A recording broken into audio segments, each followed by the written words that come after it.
On this episode, we learn about the Association for Safe International Road Travel. Then we look at the trail system in Mayville, New York.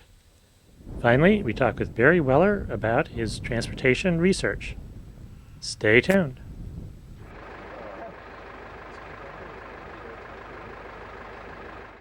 We're in Potomac, Maryland, talking with Rochelle Sobel with ASIRT. What does ASIRT stand for? ASIRT stands for the Association for Safe International Road Travel. It was founded in 1995. Actually, there's a sad story behind it. It was founded in response to the death of my son. My 25-year-old son, Aaron, was killed in a bus crash in Turkey, along with 22 other passengers on the bus. And after it happened, I really wanted to know more about, well, what is the issue of road safety in general? And I learned some very shocking statistics and decided that we really needed to found an organization that prevents such senseless loss of life.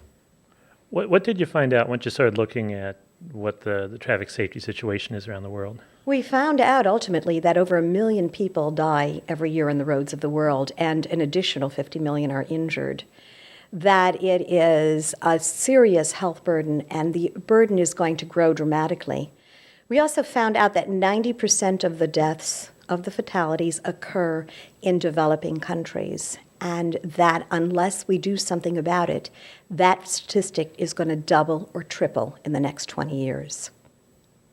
What's happening in the developing countries that gives us this very, this trend going in the wrong direction? Well, there's increased motorization, and the infrastructure cannot sustain it. There's a high number of young people. They have very high, young people. The statistics are very dramatic. Whereas in developed countries, we get an older and older population. In developing countries, it's a younger and younger population. The roads cannot sustain it. A lot of people are pedestrians, and they're killed, or they use huge buses, as in the case of my son, which are either not roadworthy or the rules and laws are not adhered to. There are issues of emergency medical care, which are really not as good as they should be. And the vehicles themselves really need a lot of work. So it's a combination, and there's no political will. And there are economic factors. All of these really have grown and are creating a tremendously serious crisis in road safety. Now, when you try to address a problem like this, where do you start? Who can you work with to try to find some kind of solution? Well, first of all, I think that one of the things that we did learn is that it's a multi-sectoral solution. That's what we need. Every sector of society needs to be involved in it. And we have been fortunate enough to have organizations now, although that was not the case when we started, as the World Health Organization, to have grown very involved in the issue. The UN recently passed 4 road safety resolutions because they realize what a serious issue that it is. We also look to other NGOs, and if they don't exist, we help to create them. We look to victims, because victims who are empowered, who really have a strong sense of what needs to be done. And we try to work in political will. We're always looking for champions to help us. The medical community, the tourism community, and certainly the departments of transportation all over the world need to be involved in this as an issue. We've been particularly fortunate in that embassies, U.S. embassies, have been very helpful to us. They have begun to work in host countries to do something about road safety. And I must say, our organization has really been the impetus behind this happening. Yeah. When someone like the U.S. State Department, for them to get involved like this, what did it take to raise their awareness of what was going on? It took a lot. They have now become really our dearest friends and colleagues. So I feel safe and fair saying this. They will be the first to tell you that we have pushed, ASIRT has pushed them to where they are right now. What happened was we started to ask them, well, how many people die abroad in road crashes? And they said, well, we honestly don't know. And we said, well, what is the situation like in other countries? And they admitted that they did not know. So what we really pressured them to do is collect statistics of the numbers of Americans who die abroad in road crashes by country. And lo and behold, when they started to do it, they discovered that road crashes are the single greatest cause of death for healthy Americans traveling abroad. Well, this gave them pause. and they decided that this is really something they need to do something about. And we, from our perspective, also developed road travel reports in over 150 countries, which we keep updating, so that anybody traveling abroad can read them and know what to worry about, how to protect themselves, in what areas they're vulnerable, and what to do so that they have the safest possible journey. And a lot of people traveling abroad, they're worried about terrorism, they're worried about catching exotic diseases. But you say road safety is the issue, precisely the case. And it's the last thing a person thinks about. They worry about their immunization, right? Certainly everybody's concerned about terrorism. Well, how many people died, unfortunately, on September 11th? That's how many people die every single day on the roads of the world. 3,000 people. Over 1,003,000 a day. And unfortunately, many of them are the young people. Young people are extremely vulnerable all over the world, both as pedestrians and as passengers. And they are the future, and they're the people that we really need to protect. It is our responsibility. And there are a couple of things that happen each year. With the World Health Organization, you have Global Road Safety Week. What's that all about? That was really extremely important. Global Road Safety Week was passed, first of all, by the United Nations, and they also told WHO that they need to be in the forefront of this as an issue. And what we did was all over the world, in every country, we had awareness campaigns, we had programs, we passed legislation. Every country really worked on the issue that was important and significant for them. And in Geneva, because ASIRT was both in Geneva and then came through to work in the US as well, in Geneva we held a major conference, a major meeting in which this was addressed. And it was indeed the young road user. That was what we wanted to focus on. And we're going to have a Road Safety Week every 2 or 3 years to constantly remind people and to take more and more action to reduce the death rate. We also passed a resolution which was extremely important in Congress, both in the House and in the Senate, because the UN also recognized a day, the third Sunday in November of every year, as World Remembrance Day for road crash victims. Well, we very much wanted the U.S. to be the first country that recognized it as a country. And indeed, we worked very hard, and it's been passed by both the House and the Senate, so that we hope that that will be an annual opportunity not only to honor the victims of road crashes, but also to, in their honor, work on legislation and work on awareness so that this does not happen again. So we're working very, very hard to see to it that meaningful legislation is passed, enforcement is improved, and we never forget that the way to honor somebody is to prevent a further death. And pedestrians are part of the road deaths. How big a part of the problem are pedestrians? It's a very serious issue. In the U.S., 20% of the deaths are pedestrian. In developing countries, I've seen statistics from 40 to 70% of the deaths are pedestrians. They are truly what we call vulnerable road users. The exposure is enormous, and the infrastructure is poor, and visibility is frequently an issue. There is also a sense all over the world in both developed and developing countries that the roads belong to the drivers. Well, roads have to be shared, and that's a reality. There's also an issue of sidewalks, of no safe place for pedestrians to walk. I've traveled extensively in many countries. In Kenya, for example, you use the side of the road. That's how you get from one place to the other.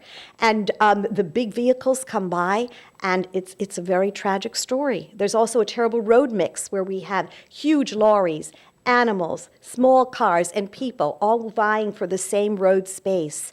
And unfortunately, the victims are often the pedestrians who are walking, trying to get to work, trying to get to school, and are injured. And sometimes it's an issue of the road itself because there are huge potholes. And we've seen this so often where a car will veer to avoid a pothole right into the pedestrian. These are all things we need to be aware of. And the pedestrian can do things, making yourself visible, wearing light colors by day, wearing reflective by night, not crossing in an area where you shouldn't cross if there are indeed cross areas. And that's an issue I'd like to talk about in a minute, to do what we can to make ourselves as safe as we can be. We just went to Cairo not long ago. There are not enough street lights so that you really take your life into your hands. You have to cross lane by lane and dodge cars. So that's another issue that pedestrians face in many countries. And someone planning on traveling abroad to a country that has a poor record for road safety, they get one of your country reports. What are they going to find out what they can do to make themselves and their families safe? Well, first of all, one of our mottos is know before you go. We never say don't go. We believe in travel and all the wonderful things that occur to a person when one travels. However, you really need to know, it's caveat emptor, let the buyer beware. You need to know what you can do. You need to know what the dangerous roads are. You need to know the quality of emergency medical care. You need to know if there are seasonal hazards. Our road travel reports include all of this. They include the statistics in the country, but beyond the statistics is the road culture. It may say that a car should drive at a certain speed, but is that a reality? Is a stoplight, or is it a dare? What does a stop sign mean? All these things one really needs to know when one travels abroad. What can I expect? Will they slow down when they see me? It's true in the U.S. as well. If you go to California, if you step off a curve, a car will stop for you. Try that in New York City. That's a road culture. It's not written anywhere. So these are the things you need to know. You also need to know things like, where are the cues that are going to help me make a decision?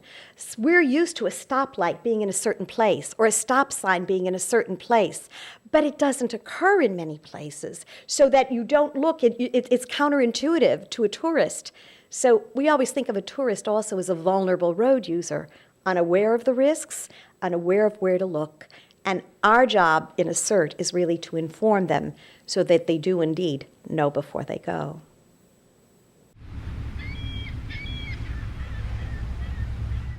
We're in Mayville, New York, talking with Jim Fincher, who's trail manager for Chautauqua Rails to Trails. What is Chautauqua Rails to Trails? Well, it's a nonprofit, of course, whose main purpose in life is to provide recreational trails for hikers and bikers and birders and nature lovers in the area. And what are your responsibilities? What does a trail manager do? This trail manager does about everything. I guess you could call me an executive director, blue-collar type. I take care of the paperwork, take care of the bills, I do what the board asks me to do. I cut down trees and cut back bushes, and I arrange for that to happen. Just whatever needs done, I try to make sure it happens, gets done. What have you been able to put together so far in the way of a trail system? Well, we started 7 years ago with about 24 miles of rail trail. It's all primitive dirt, rocks, dirt mostly. Since then, we've expanded the rail trail by at least 2 miles. We've opened up a couple of spots that weren't available to us earlier, so that the owners gave us permission. And we now have a single rail trail with one break from Sherman to Brockton, New York, distance of about 30 miles. And then we've opened up the Portage Trail, which is it's an abandoned rail line from Mayville towards Westfield. It's only 3.5 miles long at this point. We're still working on another 3 miles.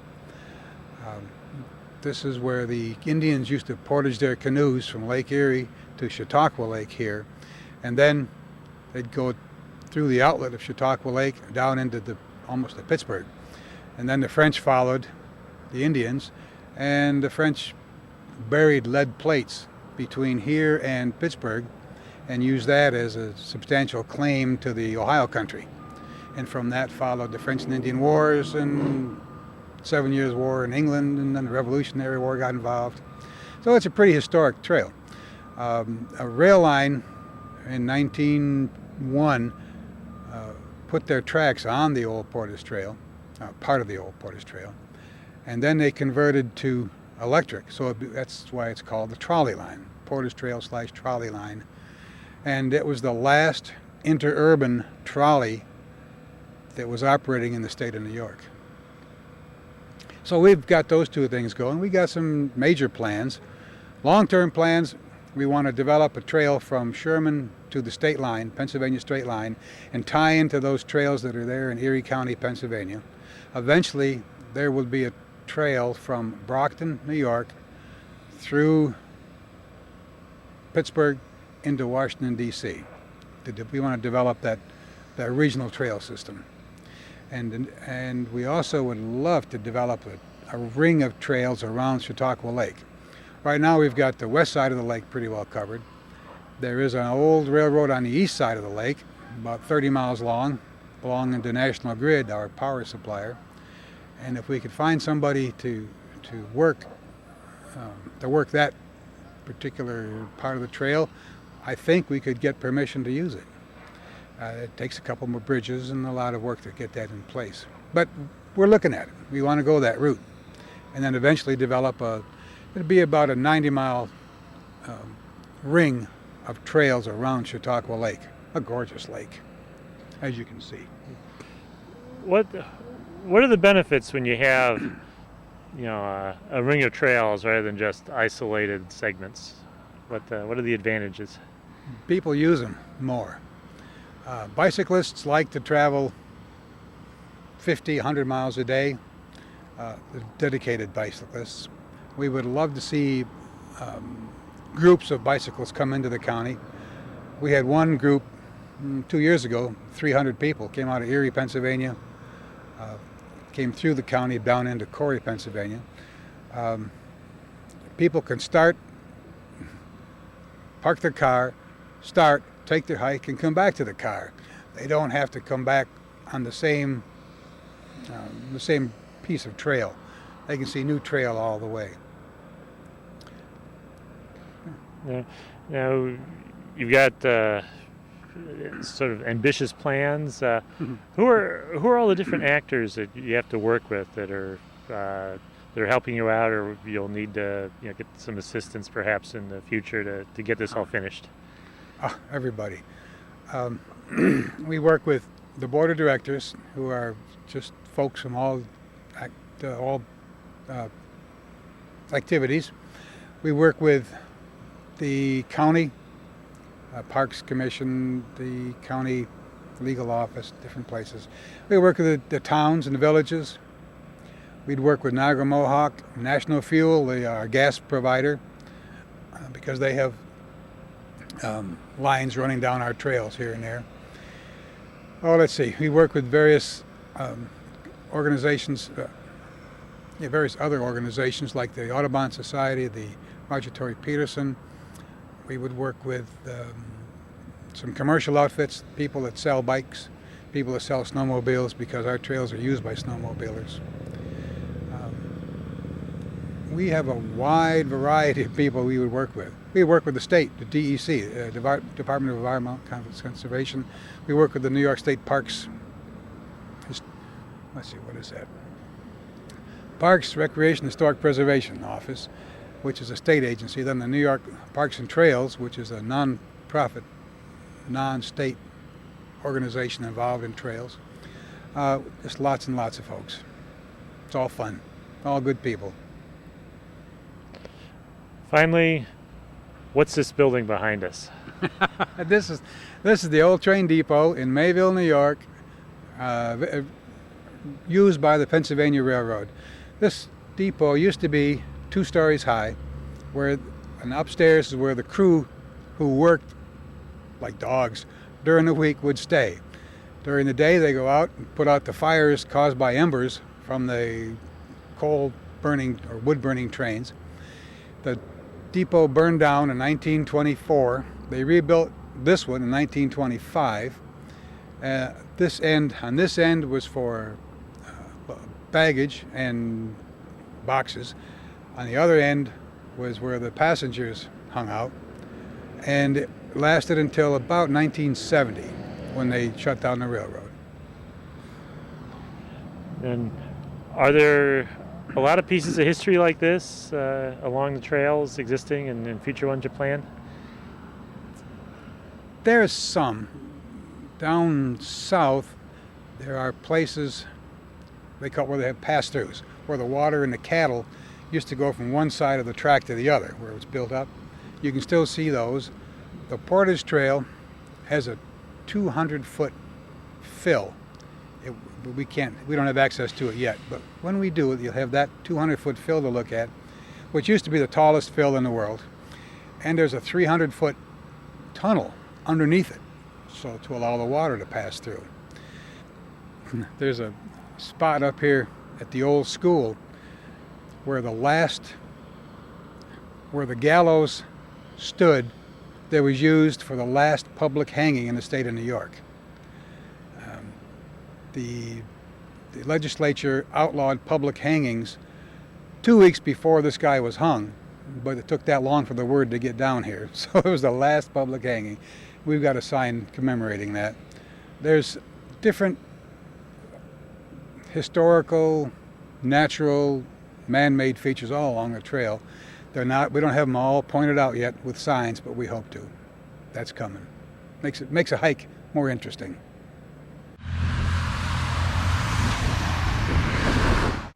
We're in Ottawa talking with Barry Wellar. Has your research reached down into the U.S. at all lately? Well, as a matter of fact, it has. I made a presentation to the Transportation Research Board a couple of years ago, and then last year, or right, earlier this year, the Transportation Research Board had a workshop dealing with the impact of aggressive drivers on pedestrians. And I was extremely busy and I couldn't go. So what I did was I wrote a technical report for them on the application of the driver behavior index. And what I illustrated in there is that we have a common theme in the relationship between drivers and pedestrians. And as I've mentioned before, clearly we have red light runners in the U.S. and you have them in Canada. I know because I've been there. You have drivers in the U.S. who run the amber, and I know because I've been there. As a matter of fact, I went to graduate school at Northwestern, so it put me in the Chicago area for 4 years, and I taught at the University of Kansas, and I'm back there almost every year. So I'm down in the U.S. a great deal, and so we knew they run the red and they run the amber. What I did in the Walking Security Index, which is very different than what anybody else had ever done before, was on the failure to yield. I expanded that part of it so the people understood that drivers are not to go over the stop bar. Drivers are not to block the crosswalk. Drivers are to stop on the red. Drivers are to stop at stop signs. That's why they're there. And so I laid all this out for the Transportation Research Board workshop. Now, I got some confirmation of that work, John, when I went to a conference in San Francisco in April. I gave the Fleming Lecture in Transportation, and I also gave a presentation on using the Walking Security Index in dealing with the mobility of children. And I asked this assembled group of distinguished academics, graduate students, PhDs, professors, the whole bit, how many of them had crossed the intersections in the vicinity of the Hilton Hotel in downtown San Francisco? Well, they all had. So I asked them, how many of you have driver's licenses? Everybody did. I said, how many of you know what a stop bar is? Only about half. So the question is, I don't know how they got a driver's license when they don't know what a stop bar is, but nevertheless they did. Yeah. And I asked them, did you take a look at the intersections around this hotel? This is the Hilton Hotel in downtown San Francisco. Well, they said they had.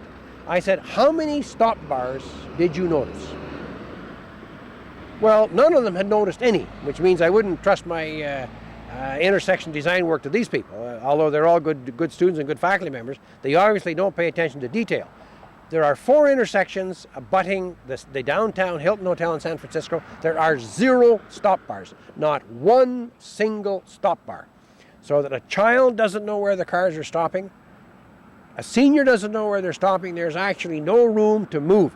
So that indeed, here I was in San Francisco giving a lecture to people in the United States, in one of the most sophisticated cities in the United States, where there are no stop bars. Something is wrong, John, with that picture. Why are there no stop bars in California? Is it because the people there are all smarter?